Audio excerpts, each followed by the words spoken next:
মসজিদে বাচ্চারা টুকটাক ডিস্টার্ব করলে ধৈর্য ধারণ করতে হবে, বেশি ডিস্টার্ব করলে তাদেরকে সুন্দর করে বুঝাইতে হবে, অভিভাবককে বুঝাতে হবে। আজকের শিশু আগামী দিনের মুসল্লি।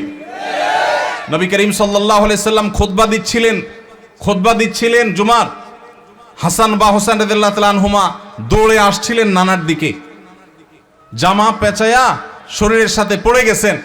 নবীজি মিম্বর থেকে নেমে দূরে গিয়ে নাতিকে কোলে নিয়ে আবার এসে মিম্বরে দাঁড়ালেন, তারপর খুতবা কন্টিনিউ করলেন। আপনার মসজিদের ইমাম সাহেব করলে চাকরির কি হাল থাকবে বলেন? চাকরি থাকবে?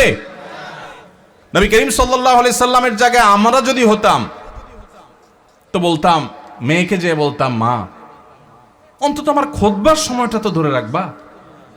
বলতাম কি বলতাম না? আমার নবী করিম সাল্লাল্লাহু আলাইহি সাল্লাম সেরকম কথা বলেছেন বলে জানা যায় না। তিনি সিজদায় গেছেন জামাতে নামাজে, ভাই একাকী না, মসজিদে তিনি ইমামতি করছেন। তার পিঠের উপরে হাসান হোসেন যখন উঠে বসছেন, নবী সাল্লাল্লাহু আলাইহি ওয়াসাল্লাম আর তাদেরকে নামানোর জন্য কোনো কসরত করেন নাই। ওই অবস্থায় তিনি অপেক্ষা করছেন, সিজদার তাসবিহ বাড়াচ্ছেন, সময় যাচ্ছে। নাতির ঘোড়ায় চড়ার শখ পূরণ হওয়ার পর যখন পিঠ থেকে নামছে, তখন নবী সাল্লাল্লাহু আলাইহি ওয়াসাল্লাম মাথা উঁচু করছেন। এরপরে নামাজ শেষে সাহাবারা জিজ্ঞেস করছে, হে আল্লাহর রাসূল, আজকে সিজদা একটু লম্বা হয়েছে, ব্যাপার কি? কি কোনো ওহী আসলো নাকি বিশেষ কোনো নির্দেশ কি? তখন নবী সাল্লাল্লাহু আলাইহি ওয়াসাল্লাম বললেন, সেরকম কিছুই না, আসলে নাতি পিঠের উপর উঠেছিল, আমি তাকে নামাতে চাইনি, সে নেমেছে, তারপরে তিনি নবী সাল্লাল্লাহু আলাইহি ওয়াসাল্লাম মাথা উঁচু করেছেন।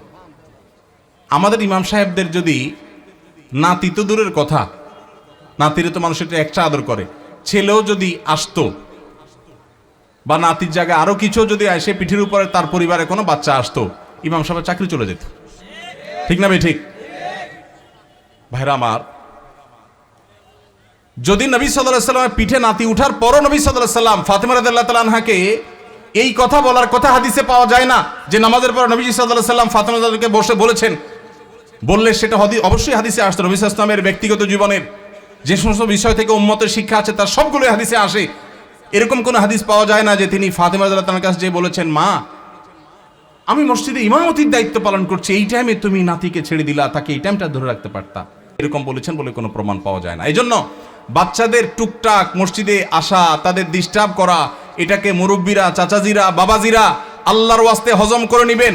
আপনারা যদি ধমক দেন তো মনে রাখবেন, এই বাচ্চা মসজিদ থেকে যদি দূরে সরে যায় আপনার ধমকের কারণে, সারা জীবনের জন্য আপনি গুনাহগার হয়ে থাকবেন। এদেশের একজন প্রথম সারির বড় আলেম, প্রথম 10 জনের একজন হবে, নাম বললে সবাই 100% মানুষ চিনে যাবেন, আমি নাম বলছি না। ওনার ছেলে মদিনা ইউনিভার্সিটিতে তখন পড়ে।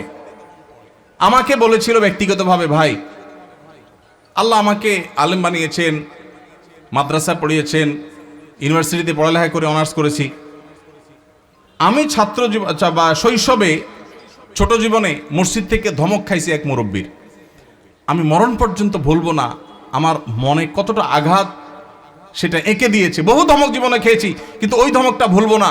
মসজিদে গিয়েছি বহুত আবেগ নিয়ে, অনুভূতি নিয়ে, একটু দুষ্টামি করেছি, যেই ধমক খেয়েছি আমার ভেতরটা কেঁপে উঠছে। আমি চিন্তা করি, আমার জায়গায় একজন সাধারণ মুসলমান যে এতটা ইসলাম বুঝে না, হয়তো স্কুল কলেজে পড়েছে, সে যদি আঘাতটা পাইতো সে হয়তো নাস্তিক হয়ে যেত, সে তো ইসলাম থেকে দূরে সরে যেত।